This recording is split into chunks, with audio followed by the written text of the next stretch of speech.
Okay, welcome to the Cole Barons podcast. Basically, we're just talking about general topics. We don't have a very base, we don't have a theme here. We don't have rules here. We don't think about, what we're trying to talk about. We just make sure we get to it. We talk about stuff. We keep you entertained. We just had the Super Bowl last night. So I thought it'd be appropriate to kind of do some sports talk, mix it with a little bit of political talk. Obviously, the refs influenced the game last night in a pivotal moment. We don't have to get into that, but the only thing I will say is amidst rumors that the game is rigged and that the game is influenced, wasn't a good way to end things, in my opinion. Not a good way for things to go down. I understand they called a holding call, but a holding call on a wide receiver, a defensive player against a wide receiver, it's a weak call. You know what I mean? It's a weak thing. It doesn't really influence the play too much. When the ball is 6 yards over their head, it's not catchable. I see where you could maybe get away with it. My understanding is within 5 yards of the line of scrimmage, you're able to touch and grab. It's supposed to be kind of physical there within the first 5 yards. I know physicality is moving out of sports, so we're seeing less and less physicality. My theory on that's going to be a lot on this podcast, is me sharing my theories, my opinions, and then you can go ahead in the comments and check me if you'd like. But my opinion with why things are generally softening is a general softening of the fan base, which used to be people who played the game, appreciated the game, knew stuff about the game. Now it's for everybody, okay? That's the Super Bowl is the biggest display of all of the worst aspects of society, in my opinion. The consumeristic aspects of society. The satanic imagery, in my opinion, in the halftime show, which just every year seems prevalent. Let's dance in the most sexually explicit way possible. Let's gyrate all the time. Let's do really nothing that makes you go, wow, that's new and exciting. You know what I mean? That's just more sexual stuff, innuendo, a lot of red, just dark kind of imagery. And maybe that's me getting older. Maybe that's me being lame. Great. Comment below. Let me know if that's what you think. But taking it a step kind of further, also, I noticed at the end of the game, they were doing a Chiefs. That's how they, don't mess with the Chiefs. And then all the fans go, Chiefs. And I thought about, how kind of important that word is to that franchise and what it means to those people in the city there. And then you kind of have to circle back and realize that name is under attack by the woke left. So the right to call your team the Chiefs is actually, they're trying to end that. Okay. So, the Chiefs, the Chicago Blackhawks, the Warriors, the Atlanta Braves, I'm sure I'm forgetting, but these are some of the ones at the top of the list. Okay. So the Golden State Warriors, let's start there. You're telling me there's never been a white warrior. There's never been any Caucasian, Caucasoidal warriors. The Romans, they weren't warriors. They didn't have warriors. So that one's just obviously silly. Everything these people do is silly. You know what I mean? If you notice, one thing you'll notice is they never build anything. They don't make anything. They don't make new systems that are better. They don't come up with anything that is better. They go back in time, take what's already there that somebody else made, and then they destroy it. That's kind of how they operate. So, okay, now we'll jump over to the Chiefs. That's offensive, okay? It's hurtful and it's offensive to native people. Which, once again, I'll be sharing my opinions on the podcast. The annihilation, which it was utter annihilation of the native population, that was an inevitable thing, okay? That you can read history time and time and time again. There's a great book called Guns, Germs, and Steel. It's been labeled racist by using science and facts throughout the entire book. It's a Pulitzer Prize winning book. But they can label anything racist in order to discredit it. So The book Guns, Germs, and Steel talks about kind of the inevitable takeover of the native population. And it wasn't because, oh, well, the Spanish were racist and the people from Portugal were racist. Were they racist? Yeah, probably. Everybody was racist back then, but that wasn't their motivation. Okay. What happened was inevitability, scientific breakthroughs that the Europeans had made it inevitable that they would conquer these people. When they came into contact with them initially, the number just keeps rising. There are some people that think 80 to 90% of the natives died from disease immediately. There was hundreds of miles of traveling that these people were doing, and they would never run into natives at all because they had already died. They were already gone because they had never been exposed to any like respiratory disease, especially, and there was other ones, but that type of immunity comes from farming and agriculture. So living in close quarters with animals leads to diseases like smallpox. Okay, and the Europeans had built up an immunity to these diseases over hundreds of years of domesticating animals. Native people didn't domesticate animals, okay? They had just had wild animals. They weren't living with bovine creatures and other creatures, right next door to where those diseases can be passed around. And so they were just not made at all to withstand that type of, influx of germs and virus. The other thing that made it inevitable was the technological difference, okay? From the minute that the Europeans landed in the New World, that marked the beginning of an endless stream of boats and material resources that would never end. Okay, so even if the natives would have joined together, which would have been impossible, but even if they would have never been able to overcome just the pure numbers and the sheer amount of material that was going to be shipped across the ocean. Okay, they didn't have an ability to get in their boats and sail over to Europe and do the same thing. It was a one-way street, okay? And the third thing that's important to note is that the people that were poor in the native society, the people that were on the outs, especially around the Aztecs location, they didn't like each other. They had been enslaved by each other for hundreds of years. Okay, the rich and the powerful natives had enslaved and exploited the poor people and their neighbors. That is proven fact. The Aztec Indians used to go out and find other tribes, and they would wrangle them all up and bring them and sacrifice them and enslave people and torture people. So when the Europeans arrived, a lot of people that were native thought, man, this is a good opportunity for us to get rid of those rich, powerful Aztecs that have been, putting us through misery for decades and centuries. So it's really just human nature, which means it was inevitable.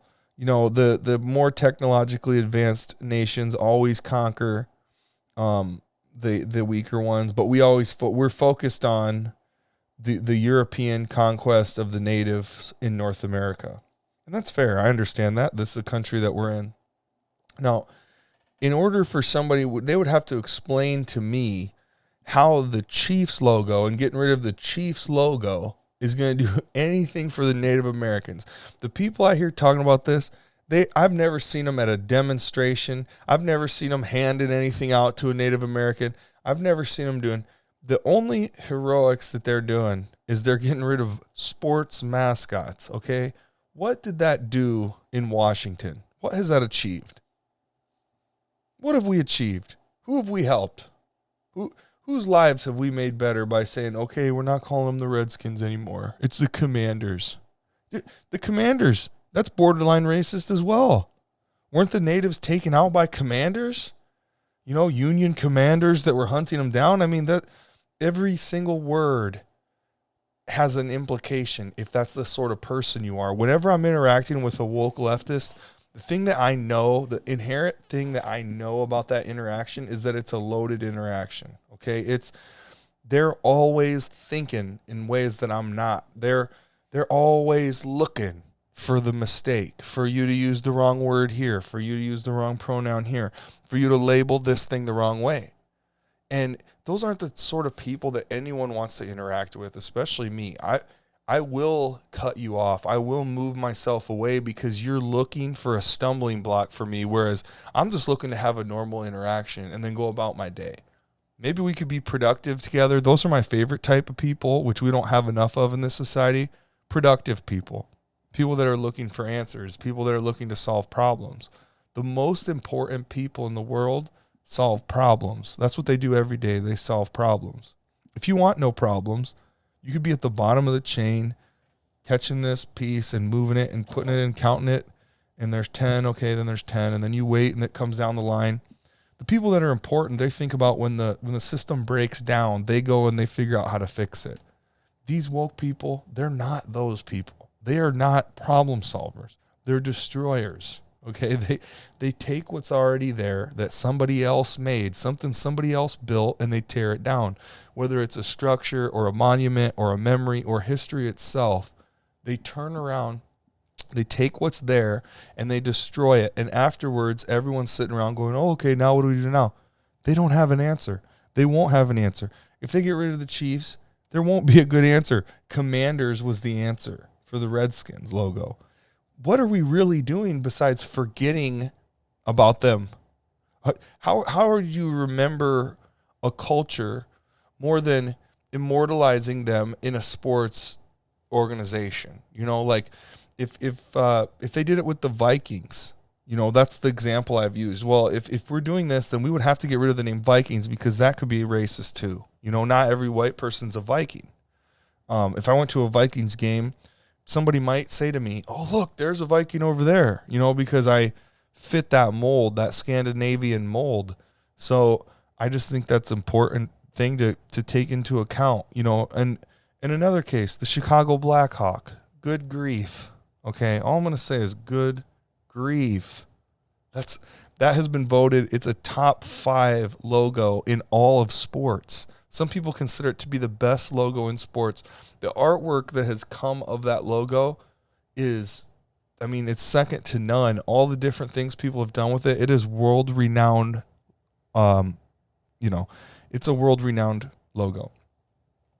And once again, my question turns back to, who are we helping if we get rid of this? Who is helped? You're forgetting those people even more.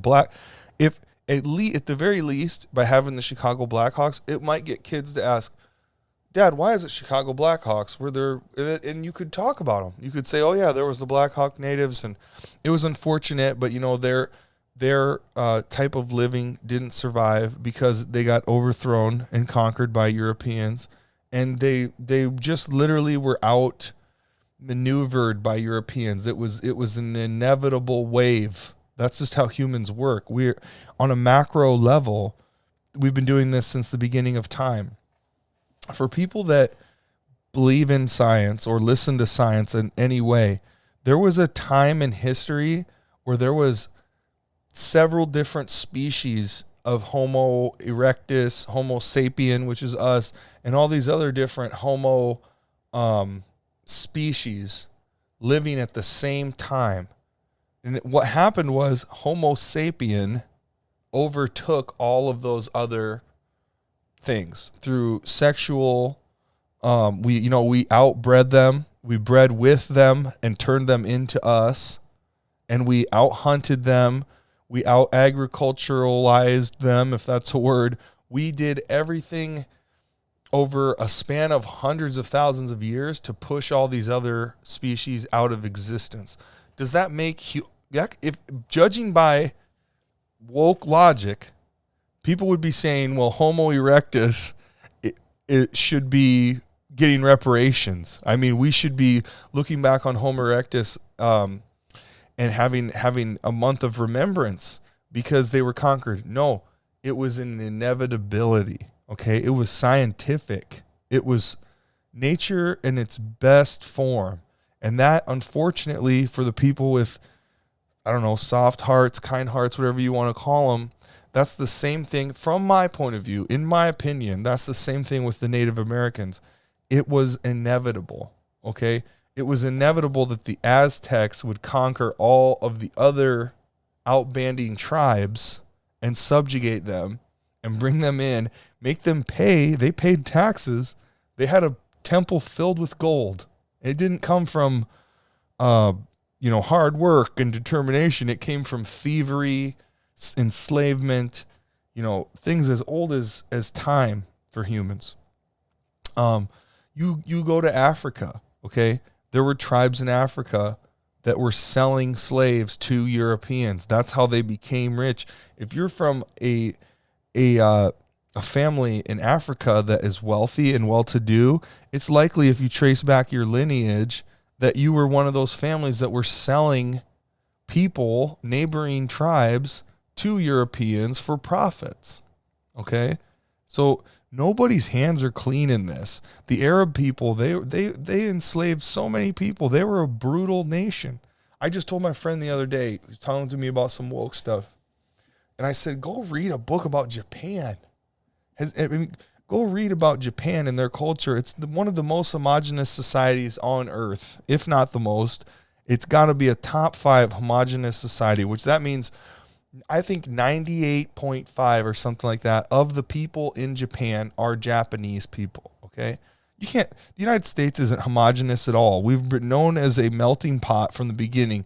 Was there a dominant kind of ethnic group at first? Yeah. I mean, white people were a dominant ethnic group. It took a long time. The civil rights movement and the Civil War and all that was a long battle.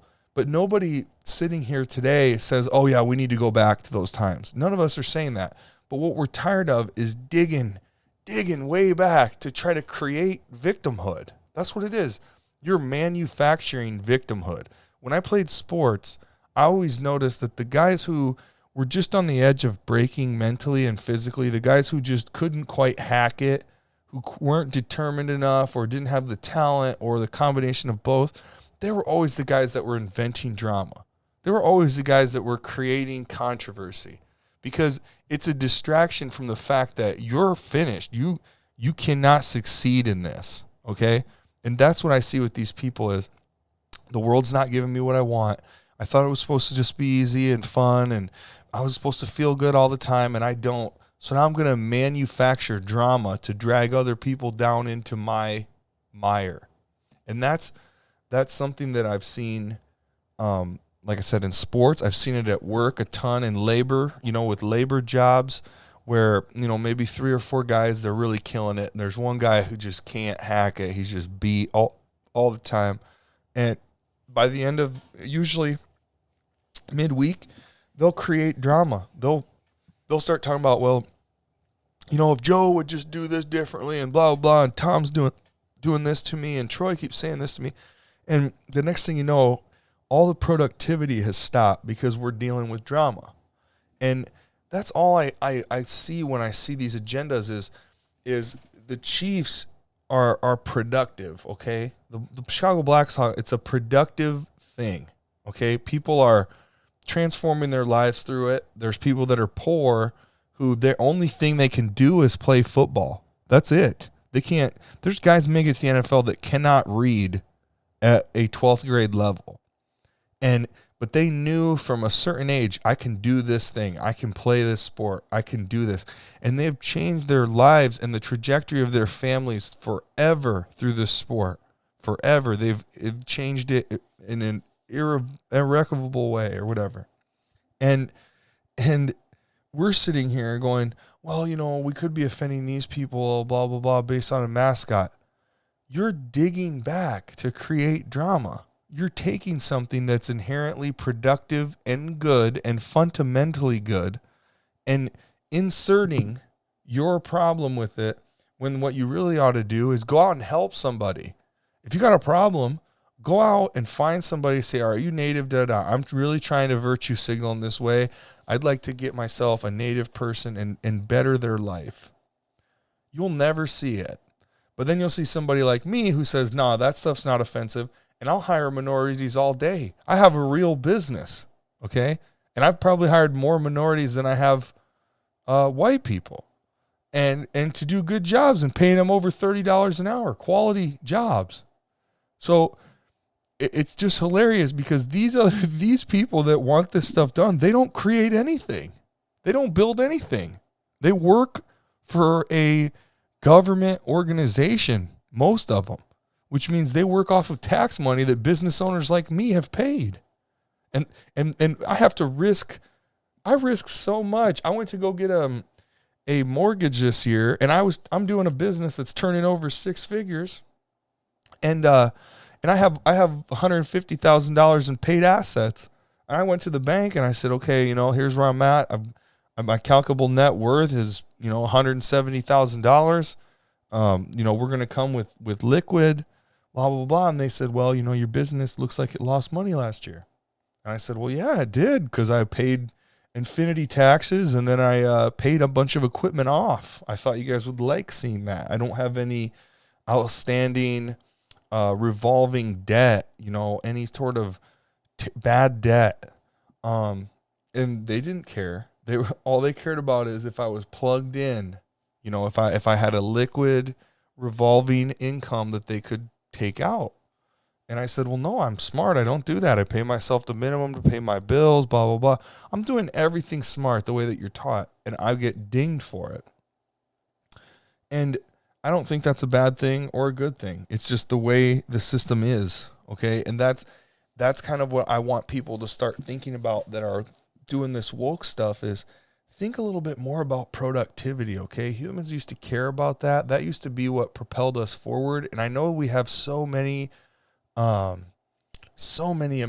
so many nice things in our society. There's so much comfort and entertainment that I think people forget that, just 60, 70, 80 years ago, it was tough. Things were tough, and you go even further back and it was a tough life.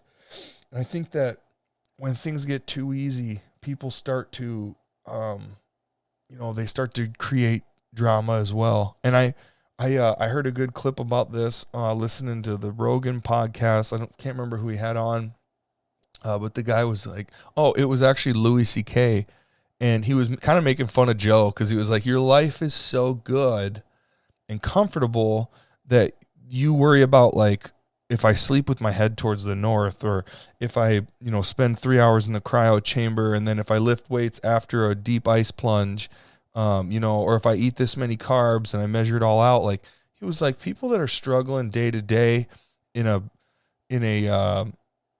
cobalt mine, they're not thinking about, did I get an optimum 11 hours of sleep facing towards the north? Did I get these many macronutrients? They don't have time to worry about that stuff. It's the exact same thing with the woke agenda. You're focusing on one of the most extra things in the world. This is another thing I really like to talk to people about, because when they get too involved in their job, I say this to them too. America is so extra. Okay, everything here is extra. Everything you're stressed out about and you're worried about is super duper duper extra. What do I mean by that? What I mean is, if you have a heart that's beating healthy, and you can exercise and you can run and you can breathe and you can pick something up and manipulate it with your hands and shape it, if you can go and to work and provide just food and shelter for your family, then you have more than mostly everyone who's ever lived, more than mostly everyone who ever lived in the history of humanity. And even people alive today, if you're not a slave and you're free, you can go outside right now and feel the rain on your skin, and you can go for a walk you can walk in one direction for as many miles as you want without being stopped. You have more than pretty much everyone who ever lived. And what happens is, we get caught up in the extra in America. Football is extra. Sports are extra. Going to your job and pursuing goals to make six figures, it's a wonderful thing, but it's extra. It's not worth losing sleep over. It's not worth losing your happiness over. And we're so convinced in this country that it is. We're so convinced that a mascot, the name of a mascot, can cause outrage. Do you know how do you know how blessed you are? Do you know how spoiled you are to have the time to worry about if a sports mascot is offensive when people in other countries, they're fighting for a meal. They're fighting for freedom.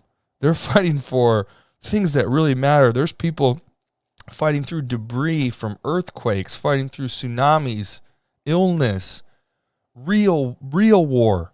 Wars that we never talk about that have been going on for 30, 40 years. War-torn nations. And we're sitting over here worrying about, well, did I get my macros and am I offending somebody? That is a sign of an extra society.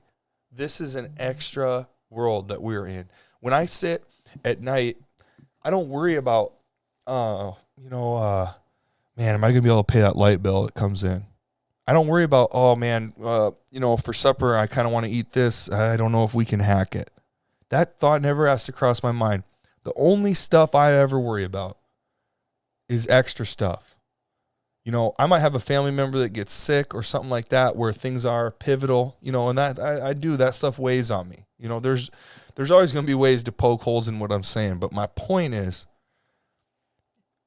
fundamentally, in this country, people are focused on extra. My life is focused on extra. I have right behind me, just for an example, there's a few coats behind me, 3 or 4 coats. Okay. I never have to buy another coat ever again. I've got 6 coats, but next year I'm going to buy another coat. Just somewhere along the line, I'm going to get a sweatshirt. I'm going to get a new hoodie. So I'm getting extra. Why am I going to work when everything I have is taken care of? I have to sustain it, but also I want extra. I want more. I want another truck. I want new shoes. I want to buy my wife something nice. I want to take her here. I want to do this. It's all extra. Everything that the woke people are worried about, you wouldn't be worried about that if you were running from Germans for 15 miles with no shoes in the snow to survive while people around you are getting machine gunned down. You just wouldn't. You wouldn't care. And I promise you, those native people, they aren't worried about the Chiefs logo either. Maybe they'd like some help. Maybe they'd like to be uplifted a little bit, but they're not worried about the Chiefs logo. It's people with too much time on their hands, too easy of lives, too easy of jobs. And so they sit back and they focus on some sort of invented drama. That's all it is. It's invented. You invented that was a problem. I've yet to see a genuine, what I would say, a native person, a true, genuinely coming forward and saying, I'm offended by the Warriors logo. That's just garbage. And a lot of what I'm seeing is garbage. The need to be a victim, the need for it is appalling. It's disgusting. And that's the type of people that we're breeding. Everyone has to tell you about their victimhood. Everyone has to start off by telling you, this is what I've been through. This is this is blah, blah, blah. This is my, like, we don't know real problems. All we know is extra. I'm worried about, I'm making my car payment. And you're in a car that you've no business being in. You could afford a car. You could go get a mediocre job and buy a car, but everybody wants an extra, a nice car. You know what I mean? So that kind of brings an end to that rant. I got a lot more in me, a lot more in the future. Just a couple topics that have been spinning around in my head.